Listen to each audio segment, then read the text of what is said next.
Assalamu alaikum rahmatullahi wa barakatuh. Welcome back to the Deen Seekers. Again, we're joined by Sheikh Usamah. How you doing, Sheikh? Assalamu alaikum rahmatullahi wa barakatuh. I'm well, alhamdulillah, Irfan. Good to see you again. You too, Sheikh. How you been enjoying the weather? It's been too hot. It's been alright. For me, it's perfect. I love the hot weather. If I had to choose between cold or hot, I'd take the hot any day. Yeah, I've been struggling, Sheikh. It's been too much for me, I'm not going to lie. But yeah. There's a hadith the Prophet says, sallallahu alaihi wasallam, if it's cold, the son of Adam will say hiss, and if it's hot, the son of Adam will say hiss, meaning either way, people are going to complain. So we just say, alhamdulillah, ala kulli hal. Okay, so today's topic is to do with woke culture. And Sheikh, what do you think woke means to you then? Woke. Well, I really don't study this that much, but because I'm giving dawah, I'm traveling, I'm living in 2022, I watch the news here and there, I'm reading social media. You're going to be, made aware of and exposed to the woke culture, Some of it is positive, some of it is negative, the activism part of it, wanting to make a change. That's positive. I'm totally down with that. I support that. But then you have this other side to it where it's becoming, crazy, where everyone who has something to say, everyone who has a criticism, everyone who has a point of view, or everyone who has an idea that it needs to be respected and taken on board, that's folding madness, if you ask me. Yeah, so I mean, the term kind of has gone, it's kind of deviated from where it started. So the term actually came from the 1940s, from the term awake, which essentially meant you're not in a slumber, you're aware of what's happening to the social injustices. And specifically, it was the African American communities, the racism and stuff. The people were aware of the government and whatnot. That's where the term came from. But recently, it's become a lot more toxic in the sense of everybody seems to be coining the term. And people have also become kind of hypersensitive to it. And have you seen anything like that on social media or just on the internet where you've seen examples of people being hypersensitive and kind of what are the dangers of being hypersensitive? Well, like I mentioned, I never knew that the woke culture, the usage of the term came from the 1940s and it was connected to the African American situation. I never knew that. But this thing about being aware and being cognizant and not being asleep, this is consistent with our religion, that we have to be aware of the dunya and the reality of the dunya. We have to be aware of our enemies. The Prophet came, sallallahu alaihi wasallam, in the Quran, gave us ayat and stories and issues clearly showing a Muslim should not be an individual who is he's tone deaf concerning what's going on around him. He's not aware of his reality, like the presence of the hypocrites, the munafiqun. Allah Azza wa Jalla said, يُخَادِعُونَ اللَّهَ وَالَّذِينَ آمَنُوا. The munafiqun, they seek and they try to trick Allah and those who disbelieve.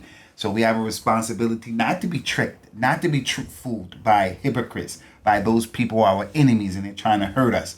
You just don't go into a corner and say, I believe in Allah, Allah's going to take care of everything. Yes, but you have to make it ittihad bil asbab. You have to take precautions. There's a surah, Surah al-Munafiqun.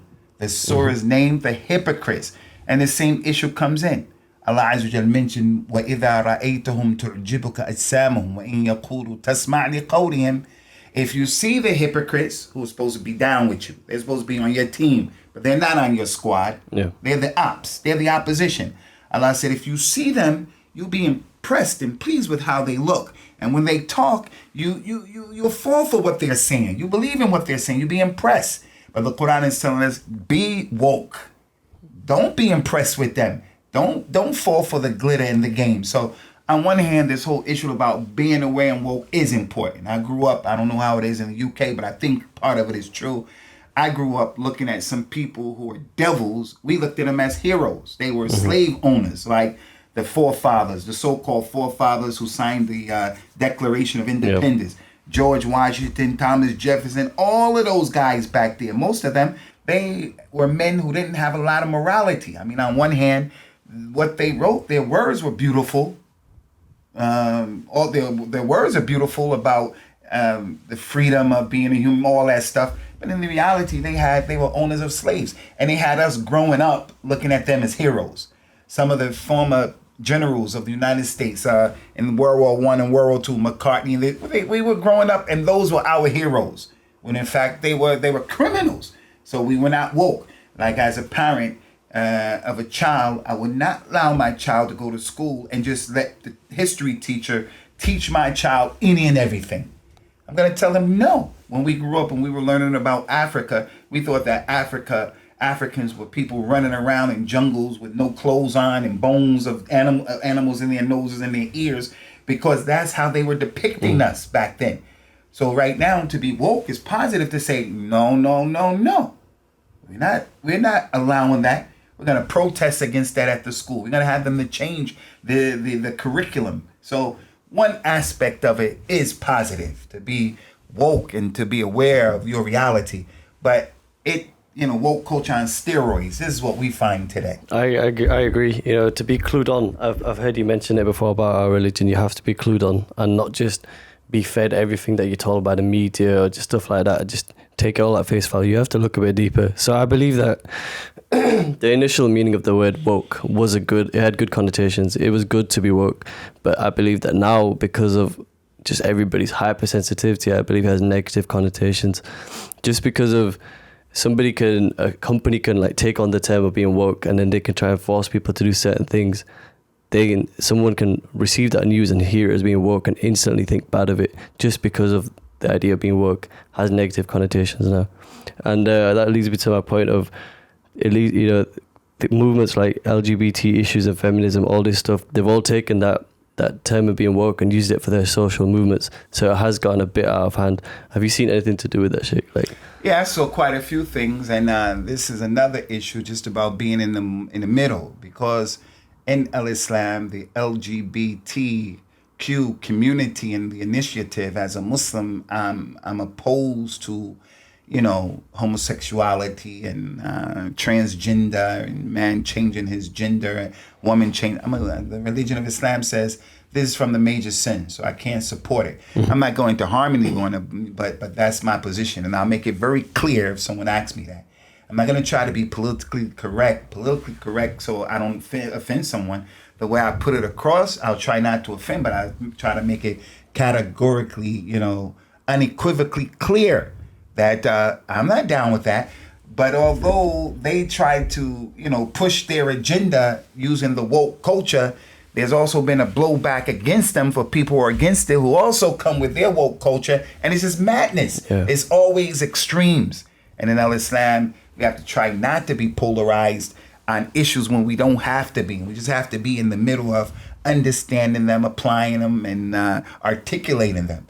So as it relates to the woke culture of the LGBT, I think that that's a glaring example of, if you in the year 2022 have not accepted that someone wants to, do a gender change or be interested in someone from the same sex, then something's wrong with you, that you can't get with that program in 2022. I say, no, I support the woke culture, but with filters. It's like Black Lives Matter. I support that movement with filters. I know that some black lives don't matter to some black people, so that's not across the board. And plus, in addition to that, Black Lives Matter to me based upon what the religion of Islam is saying is okay and what is not okay. Yeah, so you said that there's extreme sides. There's rarely anyone in the middle talking about it, especially on the news and the media and stuff. It's always the polarizing side. So it seems like the people that are in the middle, whenever they hear or see something to do with woke, they kind of just want to shut you off. They don't want to hear it because it is so extreme on either side. But to do with the LGBTQ, trans people, they want to be accepted for who they are. So in this article that I was reading, they want it to be legally recognised as the gender. So the UK provides a gender recognition certificate. But these people, they wanted to make it easier, because right now there's time requirements and there's medical checks. But many people in the trans community, they considered it demeaning. So they were campaigning to reduce these checks in order to make it easier to legally change their sex. So that's them being woke, in the sense they wanted to make it easier. But on the other hand, there's other women who are expressing concerns about what this might mean for them in private spaces such as changing rooms, toilets, and prisons, and services such as domestic violence shelters. So there is a very tippy on the scale, because everybody seems to think that it's woke to do the right thing and let them it'd be easier for them to change the sex, but not thinking about the other side where the women may suffer on the other hand of that. Well, as Muslims, the understanding should be Allah created Bani Adam and he legislated for them halal and haram, everything that goes against that is going to be a problem. Everything that goes against the divine revelation is going to be a problem.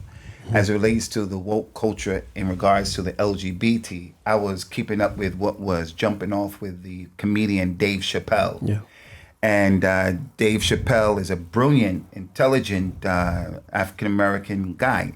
And he stands for some things that I can get my head around and I accept.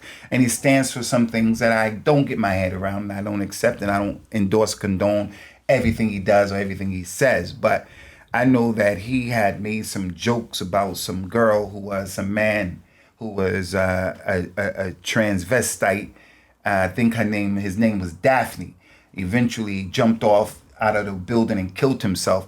And when he used to criticize LGBT and make jokes about them and things of this nature, they were really giving him a hard time when he wasn't even saying what they were understanding him to be saying. But it's just, again, it's the woke culture. Once people get on your case about something, it doesn't have to be, based upon the truth or not. It just has to be based upon you've been caught in the crosshairs and in the line of fire, and you're going to have to deal with this negative blowback from what you've said or what you did. And that's happened to a lot of these famous people out there. So a lot of them are like that. They get cancelled, don't they? That's why everybody's scared canceled about out just because they didn't get on board or because they said a particular thing. That lady who is I think the first billionaire writer, what's her name? J.K. Rowling, I believe, the Harry Potter author. Another example. She's a powerful person, an iconic figure in Western societies.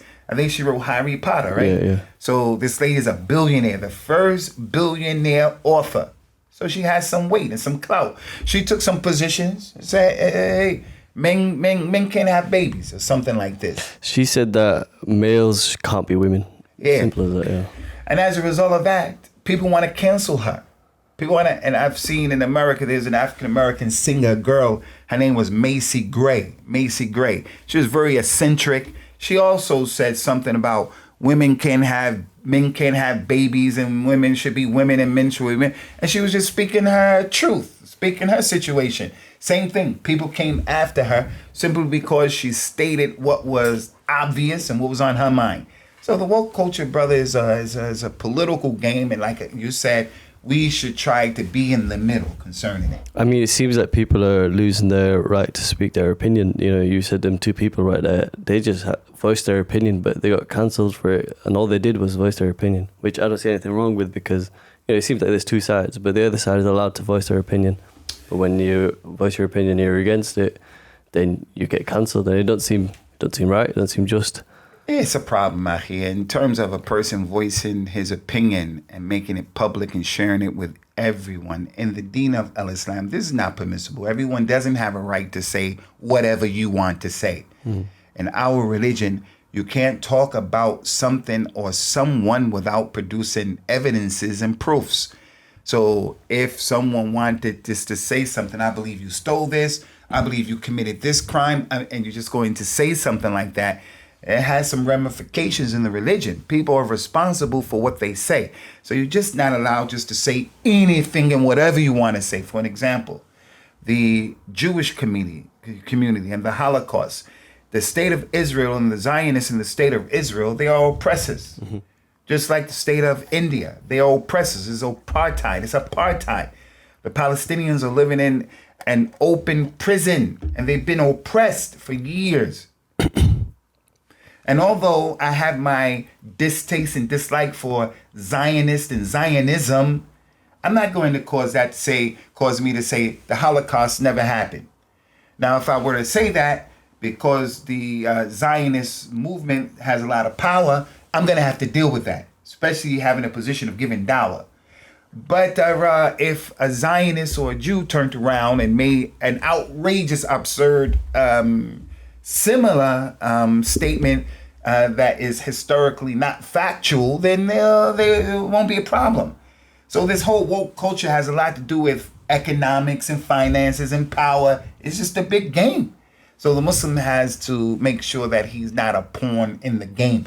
Let the religion of Islam always dictate and determine how are we going to take positions and make decisions, and what side of the rail will we sit on based upon the religion. You know, Sheikh, you were saying how you can't, what's it called? You can't be, what's the word I was looking to say? Polarized. You can't be what? I was looking to say that, oh yeah, sorry. So it has some good benefits to it in the sense that if you're looking towards the Palestine situation, if you just dig your head in the sand, you won't hear about it because the media doesn't show it. So you have to be alert, and you have to be active in searching this information. Like you said, in India, like you mentioned it before, in Africa. So being woke has its benefits. But then again, like we said, you know, the hypersensitivity side of it is an issue, because I remember seeing a video online, and it might be a bit of a silly example, but this guy, he dressed up in the Mexican outfit. You know, he wore the sombrero and the poncho and stuff. And he went to an American college, and he asked the students, "What do you think of my outfit?" And everybody was yelling at him, telling him off, saying cultural appropriation, what you're doing is wrong, how dare you.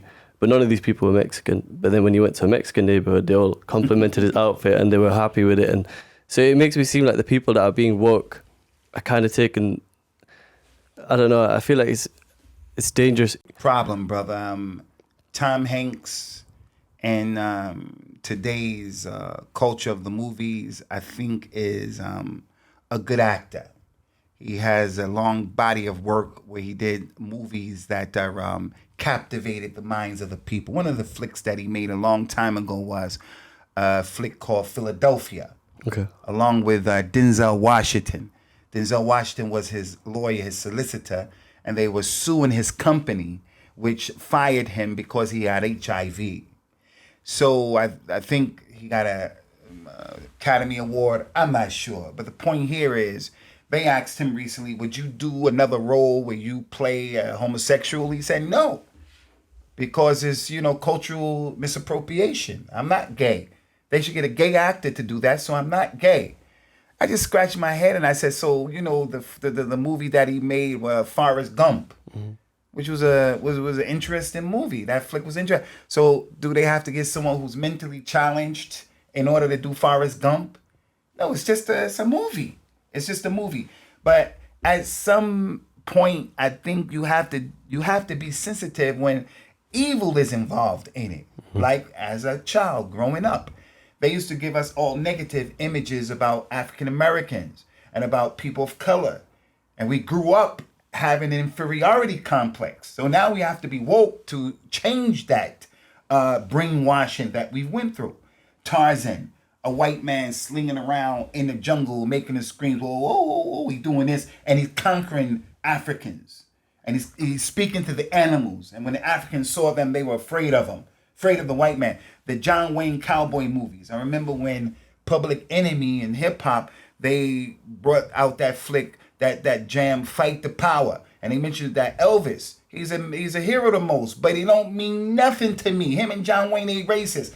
That type of wokeness, I'm all down for that. Because what the wokeness is pushing back is negativity. It's racism, it's oppression, it's ignorance, it's historical events that are not sound. It's a problem. So from that angle, I remember Cleopatra, who was from Egypt, when the Roman emperor, whoever he was, came and he saw Egypt, and they saw the pyramids and the mathematics and the science that the Egyptians, who were clearly black, what they were dealing with, and their civilization was very advanced compared to what Rome was doing. And Rome was pretty advanced, but it had decadence in it. When I was growing up, they always showed those optics and illustrations that Cleopatra was a white lady. Liz Taylor. It was always white people showing black people in the roles of black people of color, indicating like white people's always good. And they can never show the reality of it. Yeah. And it's like that even to this day. We still have those kinds of images. So from that angle, I think it is a good thing to, be woke. But again, it's a political game and a political card that people are playing. And this is where we as Muslims have to be careful. Just because someone who's a non-Muslim says something or does something that we like and it supports Islam, we don't look at that individual as being a sheikh or da'i or someone we need to be following. Yeah. And that's what happens. I know a lot of African American brothers, Afro Caribbean brothers who are Muslims. They are fans of Kevin Samuels. You have to tell me a bit more about Kevin That's Samuels. the African American man who was very I don't know how you could describe him. He was very pro-man. Mm-hmm. He would talk to African American women about being realistic about, what their situation is, the type of men that they're looking for. You want to value man, you have to bring value to the table and so on. But he was highly disrespectful. He was inconsistent at times. He wasn't speaking an agenda that was divinely guided by lies with jealous. So as a result of that, we have to have filters. We have to know what to take from him and what to leave from him. But some people were putting him up and championing him as he's a spokesman for the Muslim man even. No, he's not speaking the Islamic narrative. How could he? And he doesn't even know it. So we have to have filters with people like this. That other cat, Jordan Peterson. Mm-hmm. Jordan Peterson is a highly intelligent man. I like a lot of what he did and what he said when he was a professor in Canada about these pronouns and things like that. He articulates that stuff against feminism in a very intelligent and understandable way. But at the same time, if you listen to the brother, if you listen to this man, he says things that are against the religion. Yeah. Against religion, generally speaking. So some of the brothers from our ummah went to give him dawah. I was hoping he would become a Muslim, but until he becomes a Muslim, we don't raise people up like that and make them spokesmen for our religion. Like that guy who does mixed martial arts, and now he has a platform where he's talking. He says something about Islam, answer all of these questions. I forgot his name. Andrew Tate. Yeah, that guy. Very rich now. These people who are influencers and on the internet, many of them are getting in trouble as well. Yeah, many of them are getting in trouble here and there for murder and things like that. For murder, and these people are making money on the internet. Now's the time you want to make money, get on the internet. But anyway, this guy says some positive things about Islam and Muslim as it relates to how Islam looks at women in a very small scope. And I found Muslims like bigging him up as if he's the spokesman for Islam. But if you look at his other things, he's a nasty piece of work. I think Andrew Tate's a very interesting one to discuss because he's very polarizing in the things that he says. But I think the reason that he's become so influential and so popular online, I think, is because of, what it seems like to me is the feminist movement, in the sense of, because, Dave Chappelle mentioned it, Sheikh, you remember we were talking about how the definition of feminist is someone who wants equal rights or just rights for women. But the thing that we see in the media is extreme feminism. So I reckon that all this stuff on social media about extreme feminism has led to the uprising of people like Andrew Tate, who say the things that men feel, how they feel, but he just takes it to another level and he be extremely polarizing to get more views. But I think that's dangerous because young Muslim men shouldn't look to someone like that, because we should only have one role model, and that's the Prophet ﷺ. And I remember seeing something in which he said, someone said that you shouldn't even follow your fellow Muslim brother because he might not even die in Islam. So looking to a man who's not even Muslim is very dangerous. Yeah, no doubt. We have to take the religion, but we don't want it to be conflated or confused. We're not saying you can't take the truth from people who are non-Muslims. There is a statement that says, Al-Haq Balatul Mu'min Ya'khuduhu Yani min ayna yajidu. The truth is the property of the Muslim. He takes the truth from wherever he finds it. So Ayatul Kursi and his virtues, Shaitan, Iblis, taught Abu Huraira the virtues of it. And then the Prophet came and said, yes, that is true. The Jews used to say things about the religion, and the Prophet would say, yes, what they said is true. Rasulullah sallallahu alaihi wasallam's wives would say things, and the companions who were men wouldn't say, get out of here, we're not listening to you, you're women. So we take the truth from wherever it comes from, but bigging people up and putting them on pedestals only comes from the religion. The Prophet says, sallallahu alaihi wasallam, anyone who says to a hypocrite, Ya Sayyid, O Master, you have helped to destroy the religion. Allah Azza wa Jalla has raised up the prophets and the messengers. Allah has raised up the ulama. He said that the ulama are the inheritors of the prophets. So therefore they're raised up. So we raise up people who the Deen raised them up. As for people the Deen didn't raise them, we don't raise them up. but their words may be the truth. They may be oppressed, and as a result of their oppression, we don't say they're not Muslims, we don't help them. No, we get involved, and we help them not to be oppressed if the religion allows that. So I'm not going to stand behind the LGBT movement because they are a minority, and I'm an African American and a Muslim, so I'm a minority 2 times. A double whammy. I'm African American and I am a Muslim. Muslim first, African American. So I got a double whammy on me.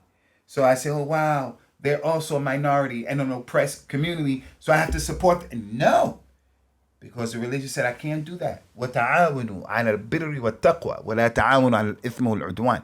Cooperate and help each other and the people on being religious and fearing Allah. And don't help each other on sinning and oppression. So I just can't get behind everyone who has a call, everyone who makes a scream. I have to have filters.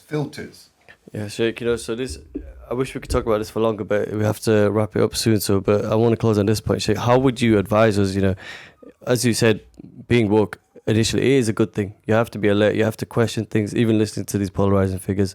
You could take what they're saying, but question some of the other stuff that they're saying. Be alert and be awake in the things that you hear. But how do you stay away from the other side where it has drawbacks? And I'll give an example of one of the drawbacks just before we wrap up is in Canada, I think a couple of years ago, a women's domestic violence shelter was closed down because they refused to take in trans people. And that is an example of wokeness being bad, because that domestic violence shelter would have been doing good, but because of the trans issue, it had to close down. So I think that's an example of wokeness going bad. But how would you advise us to stay in the middle and not take everything at face value? Staying in the middle and not taking everything at face value. A lot could be said. What comes to my mind is the statement of Hudayfa ibn al-Yaman. I'm sure it was, or it could have been Abdullah ibn Mas'ud. One of the two, may Allah be pleased with both of them. He said, the people, كان الناس يسألون رسول الله صلى الله عليه وسلم عن الخير وكنت أسأله عن الشر مخافة أن يدركني. The other companions used to always ask the Prophet about the good things. What's in Jannah, Ya Rasulullah? How can I get to Jannah, Ya Rasulullah? What will make Allah pleased with me, Ya Rasulullah? And they would ask him about the good things. He said, I used to ask him about the evil things out of fear that the evil things would hit me. Ya Rasulullah, what would put me in the hellfire? Ya Rasulullah, describe to me what is in the hellfire. He said, I would ask him about those things out of fear that I would fall into that. So my advice is this hadith. One group of companions is asking about the good, and others are asking about the evil so that they don't fall in it, which helps to establish the middle. If you know your religion, the evil of what you shouldn't be doing, then by default, you know the good. You know darkness because of the light. You know the color black because it's the antithesis of the color white, for an example. You know sunnah, then you got to know innovation. You know what tawheed, then you got to know shirk and kufr. So things are known by and through their opposites. If we know the religion, the basics of the religion, then we'll be better equipped to know how to maintain and to stay in the middle. And the dunya is the same way. I don't have to read about every single thing that's going on in this dunya. The more I know, the better it is for me. So when things come my way, talk based upon what I know. Don't talk based upon what I don't know. I'm only responsible for what I know. So I think being balanced is the key. Learn your religion, the basis of your religion, and that'll give you a head start on a lot of people and where they are in the game. May Allah make us of those people who are from the middle, as Allah said in the Quran. كَذَلِكَ كُنْتُمْ أُمَّةً وَسَطًا لِتَكُونُوا شُهَدَاءَ عَلَى النَّاسِ وَيَكُونَ الرَّسُولُ عَلَيْكُمْ شَهِيدًا. Allah has made this ummah that's in the middle, so that you can be witnesses over all of the people, the extreme to the right, extreme to the left. And the messenger will be a witness over you, this community. So I think that's the big jihad for today, inshallah. Inshallah. Thank you very much, Sheikh. I think that's solid, and inshallah we all stay in the middle, as you said. Inshallah. Thank you very much, Sheikh. Barakallahu feek, my man. Allah bless you. Assalamu alaikum wa rahmatullahi wa barakatuh. Salam wa rahmatullahi wa barakatuh.